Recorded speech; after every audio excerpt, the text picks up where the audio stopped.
گرامی قدر معزز بزرگوں اور میرے عزیز ساتھیوں، آج جمعہ کا عنوان کہ ملک کو غلام بنانے یا بنائے گئے اسباب کیا ہیں۔ ماضی کے اندر جو ملک غلام بنائے گئے تھے اس میں بھارت ملک بھی ایک آزادی سے قبل غلام بنایا گیا تھا، اس کے کیا اسباب ہیں اس سلسلے میں آج گفتگو ہوگی۔ اس لیے کہ ہم اور آپ دیکھتے ہیں کہ ملک کی آزادی کے سلسلے میں خاص کر امت مسلمہ ملک بھر کے اندر پروگرام ارینج کرتی ہے کہ ملک کی آزادی کے اندر مسلمانوں کا کردار کیا رہا ہے۔ اس کے علاوہ پھر چند مجاہدین آزادی کا تذکرہ کیا جاتا ہے۔ ہم اور آپ جب دیکھتے ہیں تاریخ کی کتابوں کے اندر کہ انگریز اس ملک میں آنے سے پہلے 800-850 سال تک مسلمانوں نے اس ملک کے اندر حکمرانی کی۔ انگریز آیا اس ملک کے اندر 1601 کے اندر۔ 1601 میں جب انگریز اس ملک کے اندر آیا تو اس نے آتے ہی سب سے پہلے اس ملک کے باشندوں کو غلام نہیں بنایا، بلکہ اس کے لیے اس نے بہت محنتیں اور کوششیں کی ہے۔ بہت سارا اسٹرگل انگریزوں نے اس ملک کے اندر کیا ہے۔ وہ جب اس ملک کے اندر آیا تو ایسٹ انڈیا کمپنی تجارت اور بزنس کے غرض سے اس ملک کے اندر اس نے قدم رکھا، اور اس کا پہلا قدم کلکتہ میں تھا۔ میں تاریخ کی زیادہ ڈیپ میں گئے بغیر مجھے اسباب بتانا ہے کہ غلام کیسے بنا یہ ملک اس دور میں۔ 1601 میں جب کلکتہ انگریز آتا ہے، 1857 کے اندر دلی پر وہ اپنا جھنڈا لہراتا ہے لال قلعے پر۔ 257 سال لگے اس کو کلکتہ سے دلی آنے میں۔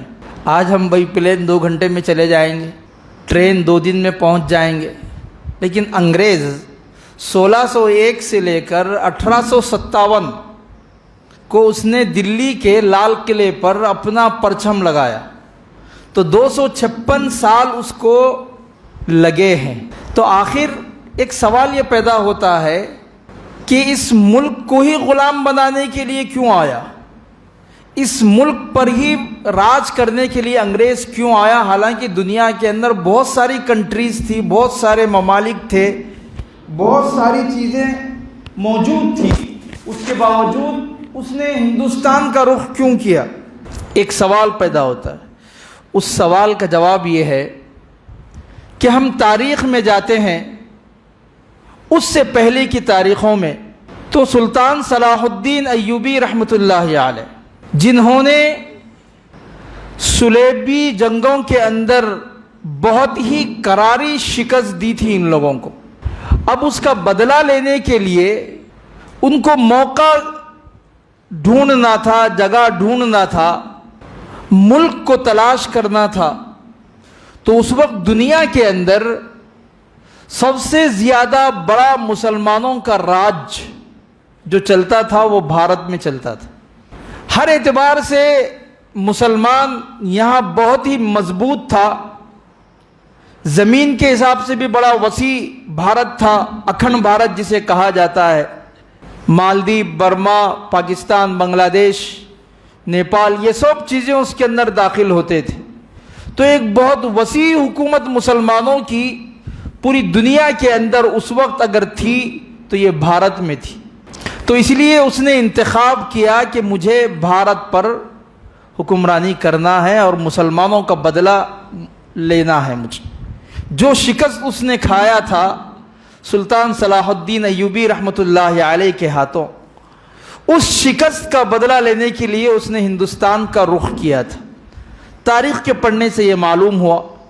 تو خیر، میں اس تاریخ کی گہرائی میں نہیں جاؤں گا، یہ سوال تو باقی رہے گا اپنی جگہ پر کہ 1601 سے لے کر 1857 تک وہ دلی پہنچا ہے، اور کلکتہ سے دلی کے درمیان آتے ہوئے جو اس کا مقابلہ کرنے والے بادشاہ جو لوگ تھے، سراج الدولہ، مختلف بادشاہ تھے، نواب تھے، سب مسلمان تھے۔ تو میں آخر میں بتاؤں گا کہ اس کے 256 سال اس کو دلی تک لگے آنے کے لیے، کیا ہے اس کی وجہ؟ یہ انگریز رائٹر کا ہی جواب ہے، میرا نہیں ہے۔ تو خیر، ایسٹ انڈیا کمپنی کے نام سے جب وہ اس ملک کے اندر قدم رکھا تو یہ پہلا سبب تھا کہ یہاں جو بڑے بڑے تاجر، تجار، صنعت و حرفت کا پورے ورلڈ میں ایک انڈیا مایہ ناز مانا جاتا تھا. جب یہ گوری چمڑی، من کے کالے تن کے گورے جب یہاں آئے تو انہوں نے دیکھا کہ یہاں بزنس چلانے میں بڑی کامیابی ہے، بڑی ترقی ہے. تو اس نے یہاں اس ملک کے بڑے بڑے تاجرین اور بزنس مینوں سے اس کی ملاقات ہوتی. اب یہ ایک جڑ ہو جاتے ہیں، اور یہی وہ تاجر تجار حضرات تھے، بزنس مین تھے، جن کے لنکس حکومت وقت اور بادشاہوں، راجا اور مہاراجاؤں سے بھی تھے. تو اس طرح سے یہ پہلا سبب، یہ سیڑھی تھی انگریز جب اس ملک میں آیا. اور دوسرا سبب یہ تھا کہ جو ان راجا اور مہاراجاؤں اور بادشاہوں کے پاس قرب اور جوار میں رہنے والے، جن کو آج کی زبان میں ہم یہ کہہ سکتے ہیں کہ ان کے پی اے، ان کے قریبی، ان کے رائٹ ہینڈ، ایسے جو لوگ تھے، ان کے ساتھ ان کا اٹھنا بیٹھنا اور ان کی دعوتیں اور ان کی عیاشیاں، تہذیب اور کلچر ان کے ملنا شروع ہو گئے. یہ دوسرا سبب تھا. غلامی کے طرف رخ کر رہا تھا یہ ملک.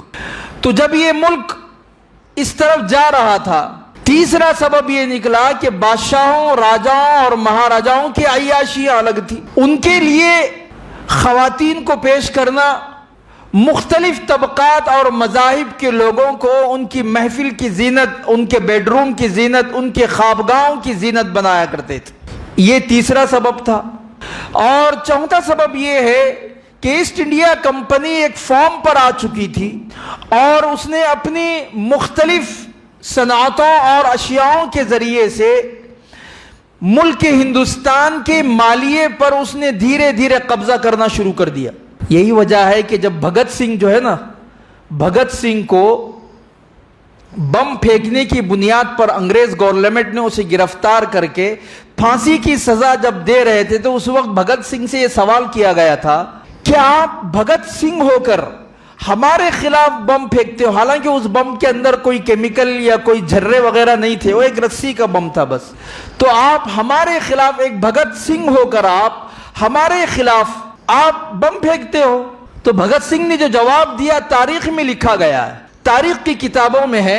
تو بھگت سنگھ نے یہ کہا تھا کہ بھئی اس ملک کے اندر مغل بادشاہوں نے جو آئے تو اس ملک کو انہوں نے اپنا وطن بنایا ہے، اور اس ملک کو انہوں نے بزنس اور تجارت میں سونے کی چڑیا بنایا ہے. آپ لوگ ہیں کہ اس ملک کے مالیے پر قبضہ کر کے اس ملک کو برباد کر رہے ہو.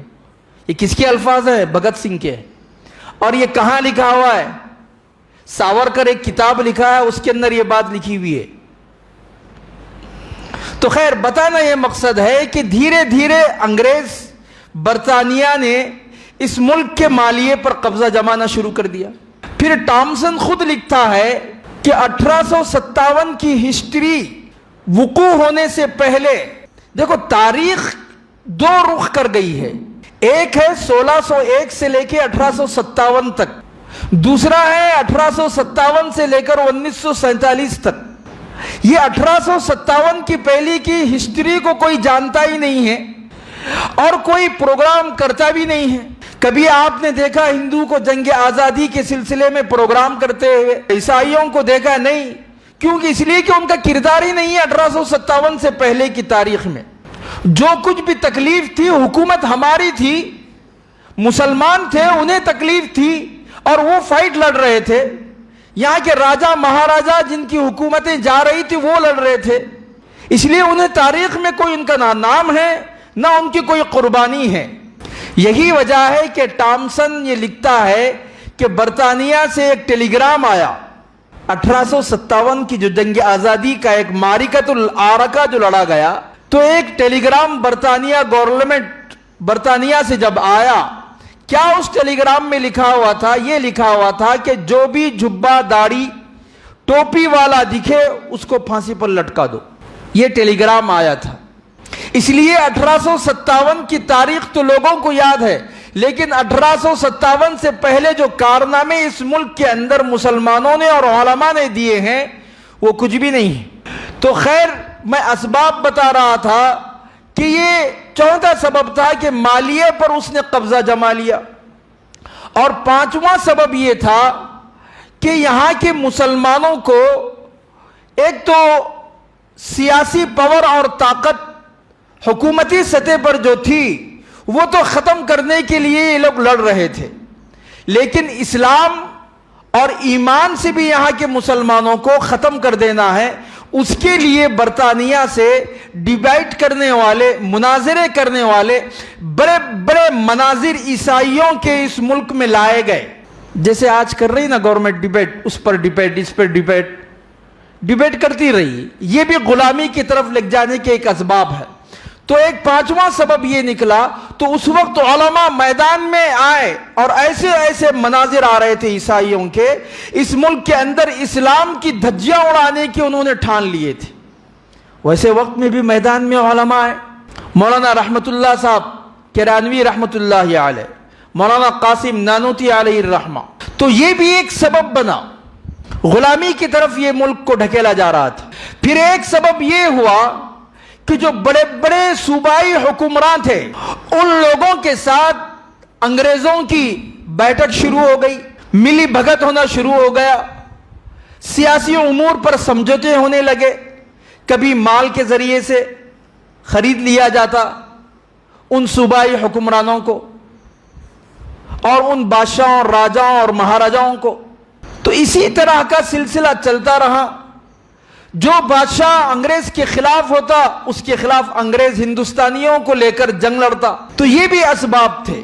پھر اس کے بعد یہاں کے بعض ہندو ایسے بھی تھے جو یقیناً اس ملک کی وفاداری کے اندر بہت آگے تھے۔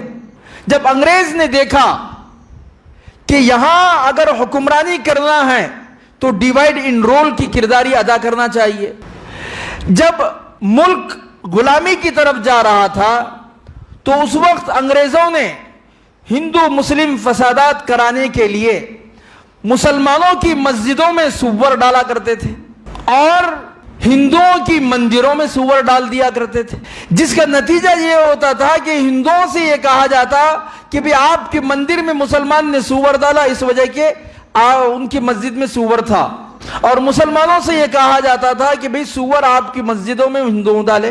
یہ اس طرح کے فسادات برپا کر کے انگریز اس ملک کے باشندوں کو غلامی کی طرف لانا شروع کر دیا، اور بڑے بڑے بادشاہوں سے جاگیروں پر قبضہ کرنا شروع کر دیا۔ جب بادشاہ کی کمزوریوں اور اس وقت کے راجا مہاراجاؤں اور بادشاہوں کی جو کمزوریاں ہوتی، جو ان کی غلطیاں ہوتی، ان غلطیوں کو اپنے پاس سیو کر کے رکھ لیتا، جب وقت آتا تو ان کی بادشاہت کو کمزور کرنے کے لیے، ان کی حکمرانوں کو، ان کی حکمرانی کمزور کرنے کے لیے اپنی پاس رکھے ہوئے ان کی غلطیوں کو اجاگر کرتے، جس کا نتیجہ یہ ہوتا کہ ہمارے مکتب فکر اور ہماری قوم ہماری ان غلطیوں کو دیکھے گی تو ہمیں اپنی بادشاہت ہمیں تسلیم نہیں کرے گی، ہمیں راجہ نہیں مانے گی، ہمیں بادشاہ نہیں مانے گی۔ اس طرح سے وہ جاگیروں کو قبضہ کرتے تھے انگریز، اور ان حکمرانوں کو اپنی بات کہلوانے کے لیے رکھتے۔ یہ سب چیزیں چل رہی تھی، یہ غلامی کی طرف لے کر جانے والے اسباب تھے۔ مورخوں نے اور بھی بہت کچھ لکھا ہے، ہو سکتا ہے کہ اس سے زائد بھی اسباب ہوں جو غلامی کی طرف اس ملک کو ڈھکیل رہے تھے۔ تو مغلیہ سلطنت کے ختم ہونے کے بعد یہ ملک غلامی کی طرف جو بڑھا، یہ اسباب۔ اس کے علاوہ خود 1869 کے اندر کلکتہ سے ایک اخبار نکلتا تھا، 1869 کی بات کر رہا ہوں میں۔ اس اخبار میں یہ کلیئر لکھا ہوا تھا کہ مسلمانوں کو کوئی جاب، کوئی نوکری نہیں دینا ہے۔ یہ ہے غلامی کی طرف ڈھکیل دینے کی اور مسلمانوں کو ہر زاویے سے کمزور کرنے کے اسباب۔ تو ان اسباب کی مخالفت میں سب سے پہلے انگریزوں کے خلاف آنے والے ان غلامی کے اسباب کو پہچاننے والا طبقہ جو تھا، وہ چند مسلم بادشاہوں کے علاوہ اور کوئی نظر نہیں آتا تاریخ میں، اس لیے کہ برادران وطن سے ان کا کوئی جھگڑا نہیں تھا۔ انگریزوں کا جو کچھ جھگڑا تھا وہ مسلمانوں سے تھا، اس لیے تاریخ مسلمانوں کی ہے، برادران وطن کی نہیں ہے۔ اس میں تاریخ برادران وطن کی تاریخ یہ تو 1857 کی بات ہے۔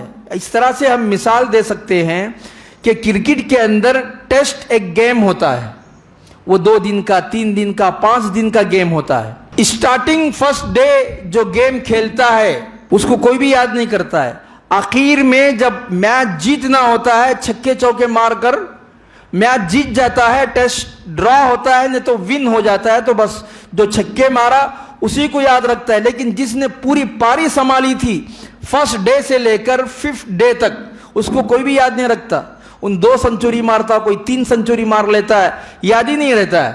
تو 1601 سے لے کے 1857 تک جن علماء، جن بادشاہوں اور جن مسلمان نوجوانوں نے جو پچ پر کھڑے ہو کر انگریزوں سے لڑا تھا، وہ کوئی بھی یاد نہیں رکھا ہے، وہ کوئی بھی یاد نہیں رکھا تاریخ کو۔ یہ 1857 کے بعد آ کر یہ ولبھ بھائی پٹیل، نہرو، ابوالکلام آزاد، یہ وہ لوگ ہیں جنہوں نے آخر میں آ کر چھکے مارے، لوگ انہی کو یاد کر لیے۔ اس سے پہلے کی تاریخ تو ہم مسلمانوں کو معلوم ہی نہیں ہے، گنے چنے چند نام لیے جاتے ہیں، حالانکہ تاریخ کو 1601 سے پڑھیے۔ میں نے سوال شروع میں داغا تھا کہ 1601 سے لے کر 1857 تک انگریز اس ملک میں آیا۔ 1601 میں کلکتہ، اسے دلی آنے 256 سال لگے۔ 256 سال کیوں لگے؟ اس کا جواب میں نے خود مورخ ٹامسن لکھتا ہے کہ 256 سال ہمیں کلکتہ سے دلی میں آنے لگے، دلی میں آ کر لال قلعے پر ہم اپنا جھنڈا چڑھائے تھے تو 256 سال لگے۔ آج کے مسلمان 2 گھنٹے تھوڑا مسلسل کام کیجئے بولے تو نہیں کر سکتا۔ وہ انگریز قوم جس نے 256 سال لگے اس کو دلی سے کلکتہ سے دلی آنے کے لیے، تو ٹامسن سے جب یہ سوال کیا گیا، رپورٹ برطانیہ میں پڑھی جا رہی تھی، تو اس وقت ان سے یہ سوال کیا گیا کہ بھی آپ کو 256 سال جو لگے ہیں کلکتہ سے دلی کو قبضہ کرنے میں، تو یہ کیوں؟ وہ ٹامسن وہاں لکھتا ہے کہ بھی اس ملک کا جو علماء کا طبقہ ہے، وہ علماء کے طبقے کو مقابلہ کرنا اتنا آسان نہیں ہے۔ وہ نوجوانوں میں جوش بھرتا ہے اور نوجوان تیار ہوتے ہیں اور علماء میدان میں سامنے آ جاتے ہیں۔ اس لیے ہمیں اور آپ کو 256 سال لگے کلکتہ سے دلی قلعے پر جھنڈا چڑھانے کے لیے۔ تو اس وقت وہیں سے یہ فارمولا بنا کہ عوام کو الگ کر دیا جائے اور علماء کو الگ کر دیا جائے۔ آج نام نہاد مسلمان یہ جو لفظ بولتے ہیں نا کہ علماء کرے کیا ہے، یہ انگریز کا سکھایا ہوا ہے، یہ فارمولا انگریز کا ہے، اس کا موجد انگریز ہے کہ علماء کرے کیا ہیں۔ تو یہ بھی ایک سبب ہے غلامی کی طرف جانے کا یہ ملک، کہ علماء سے عوام کو کاٹ دیا انگریزوں نے۔ کہ یہی وجہ تھی کہ 1857 میں یہ بہادر شاہ ظفر کے امارت میں اس ملک کے اندر 1857 میں یہ جنگ لڑی گئی، اور اس وقت علماء کے اندر بھی 2 بڑی بڑی جماعتیں لشکروں کے شکل میں تیار ہوئے تھے۔ ایک کی امارت حاجی امداد اللہ مہاجر مکی کر رہے تھے، دوسری کے کمانڈر ان چیف مولانا جعفر تھانیسری علیہ الرحمہ تھے۔ تو یہ وہ اسباب ہیں جن اسبابوں کو مسلمانوں نے اس ملک نے اختیار کیا اور غلام بن گیا ہے ملک۔ اور ایک سبب کہ میر جعفر، میر صادق، پورنیہ پنڈت، ایسے غدار لوگ، یہ بادشاہوں کے قریب رہنے والے، ان لوگوں کی وجہ سے یہ ملک غلامی کی طرف ڈھکیل دیا گیا۔ یہ وہ اسباب ہیں، یہ ملک کو غلام بنایا گیا تھا۔ لیکن آج ہم دیکھتے ہیں کہ آج کی تاریخ میں بھی کچھ اسباب ایسے ہی چل رہے ہیں۔ موجودہ سچویشن میں ہندوستان کے اندر غلامی کی طرف آج کے باشندوں کو اور عوام کو ڈھکیلا جا رہا ہے، اس کے اسباب بھی کچھ اس سے ملتے جلتے ہیں۔ پہلا سبب تو یہ ہے کہ کالا دھن لانے کے لیے واپس اس ملک میں اس کے بہانے نوٹ بندی لگا دی گئی، کالا دھن، اور یہ ایک سبب ہے۔ اور دوسرا سبب سیاسی جو مختلف پارٹیاں ہیں ان کے ساتھ ملی بھگت، ان کے ساتھ سمجھوتے، یہ ایک اسباب ہے۔ اور اسی طرح سے 370 کے نام پر آئین ہند میں مداخلت، یہ بھی ایک سبب ہے۔ بیٹی بچاؤ بیٹی پڑھاؤ کے نام پر طلاق ثلاثہ کا بل کھڑا کر دینا، یہ بھی اسباب ہے اس ملک کے باشندوں کی آزادی کو چھیننے کے۔ اسی طرح سے سیاسی لیڈروں کی خرید و فروخت، مختلف ریاستوں کے اندر مختلف پارٹیوں کے حکمرانوں کے خرید و فروخت کے حربے، یہ بھی اس ملک کی آزادی کو چھیننے کے اسباب ہیں۔ اسی طرح سے گائے کے نام پر سیاست کرنا اور گائے کو معبد یعنی عبادت کی چیز سمجھنا اور پورے ہندوستان کے موجودہ باشندوں کو اس کا احترام اور اس کی عبادت کرنے پر لاگو کرنا، یہ بھی اس ملک کے باشندوں کی آزادی چھیننے کے برابر ہے۔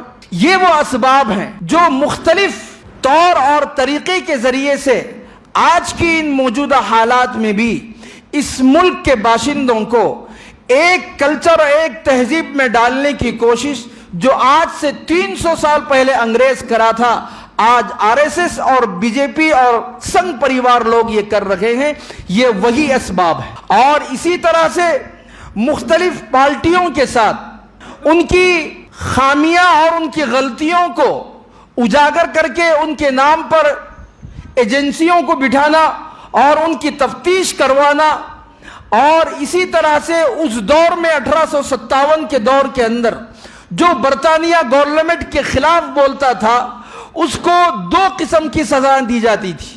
انگریزوں کے پاس 2 سزائیں بڑی مشہور تھی اور بڑی سخت مانی جاتی تھی۔ ایک سزا کا نام تھا پھانسی، دوسری سزا کا نام تھا کالا پانی انڈومن نکوبار، کالے پانی کی جیل۔ یہ 2 ہی سزائیں بڑی مانی جاتی تھی اس دور میں۔ تو پھانسی دے دیتے یا پھر انہیں کالے پانی کی جیل میں ڈال دیا جاتا تھا۔ انڈومان نکوبار جو کالا پانی ہے، یہ چاروں طرف ایک ایسا جزیرہ ہے جو چاروں طرف پانی ہی پانی ہے، وہاں کوئی جا سکتا نہیں، آ سکتا نہیں۔ اب تاریخ اور ہسٹری اٹھا کر دیکھو، ہمارا ملک جس وقت آزاد ہوا تھا 1947 میں، انڈومان نکوبار میں سب سے زیادہ سنکھیا مسلمانوں کی تھی۔ وہاں اس علاقے کے اندر انڈومان نکوبار میں رہنے والے باشندے جو آباد ہوئے وہاں پر، وہ سب سے زیادہ 60% مسلمان ہی آباد تھے، اس لیے کہ کالے پانی کی سزائیں سب سے زیادہ کاٹنے والے مسلمان تھے۔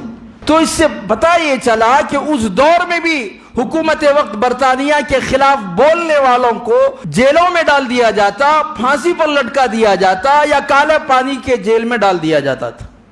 اور آج دیکھو، موجودہ گورنمنٹ کے خلاف اگر کوئی بولتا ہے تو اس کے گھر پر بلڈوزر چلایا جائے گا۔ یہ وہی اسباب ہے جو دہرائے جا رہے ہیں، لیکن افسوس در افسوس یہ ہے کہ آج کا مسلمان نوجوان ہسٹری سے ناواقف ہے، تاریخ سے ناواقف ہے، جس کا نتیجہ یہ ہے کہ جو قوم اپنی تاریخ کو بھول جاتی ہے، اپنے ماضی کو بھول جاتی ہے، اس قوم کو غلام بنانا بہت آسان ہے۔ اس قوم کو غلام بنانا بہت ہی آسان ہے۔ جو قوم اپنی تاریخ کو یاد رکھتی ہے اس قوم کو کبھی غلام نہیں بنایا جا سکتا۔ وہ اپنی تاریخ کو دوہرا کر رہے گی کہ ہم ہزاروں لاکھوں انسان شہید ہو کر اس ملک کی آزادی کے لیے اپنی جان جب دیے تھے، وہ تو باہر کے من کے کالے تن کے گورے تھے، اور آج آر ایس ایس اور سنگھ پریوار اور بی جے پی یہ اس ملک کا دشمن اور غدار ہے کہہ کر سارے لوگ ان کی مخالفت میں کھڑے ہونے کے لیے تیار نہیں، کیونکہ ہمارے گھر توڑ دیے جائیں گے، بولنے کے لیے تیار نہیں۔ تو جن اکابرین کے نام پر، جن بزرگوں اور جن مجاہدین اور جن شہداء کے نام پر ہم لوگ آج مٹھائی کھا رہے ہیں، ان لوگوں نے یہ قربانی ہم کو اتنی آسانی کے ساتھ اس ملک کی آزادی نہیں دی تھی۔ اسباب اس دور کے اور آج کے دیکھیے بہت ہی ملتے جلتے 19-20 کا فرق ہوگا۔ سمجھ جانا چاہیے، تاریخ اس بات پر شاہد ہے۔ اور میں نے شروع میں کہا تھا یہ غلامی کے لیے ملک کیوں چنا گیا؟ دنیا میں بہت سارے کنٹریز تھے، تو انگریز وہاں نہیں گئے اور یہاں کیوں آئے؟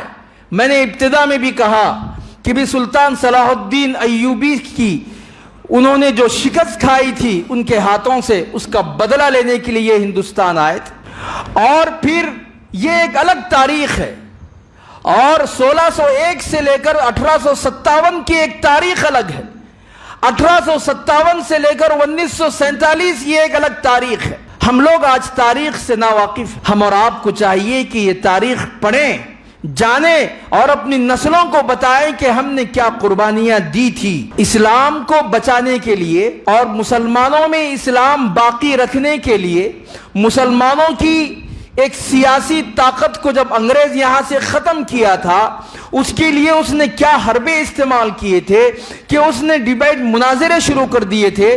تو اسی طرح سے آج اسلام کے ایک ایک ایشو کو مائک پر لے رہے، کبھی لاؤڈ اسپیکر پر اذان کے معاملے کو لے کر ڈیبیٹ کیا جا رہا ہے، کبھی حجاب کے معاملے کو لے کر، یہ وہی فارمولے اختیار کیے جا رہے ہیں لیکن اس کی شکلیں مختلف ہیں۔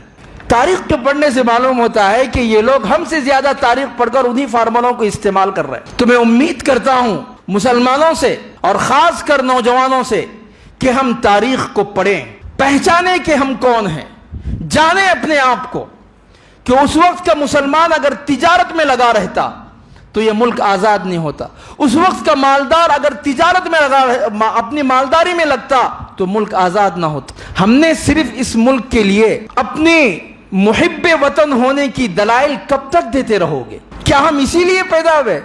ارے تاریخ کا ایک ایک ورق اس بات کا شاہد ہے، اس ملک کا ایک ایک خطہ اور ایک ایک ٹکڑا اس بات کا شاہد ہے کہ مسلمان کے خون سے یہ زمین سرخ ہوئی ہے۔ ہم صرف آزادی سے پہلے ہی قربانیاں نہیں دی ہیں، اس ملک کے آزادی کے بعد بھی مسلمانوں نے قربانیاں دی ہیں۔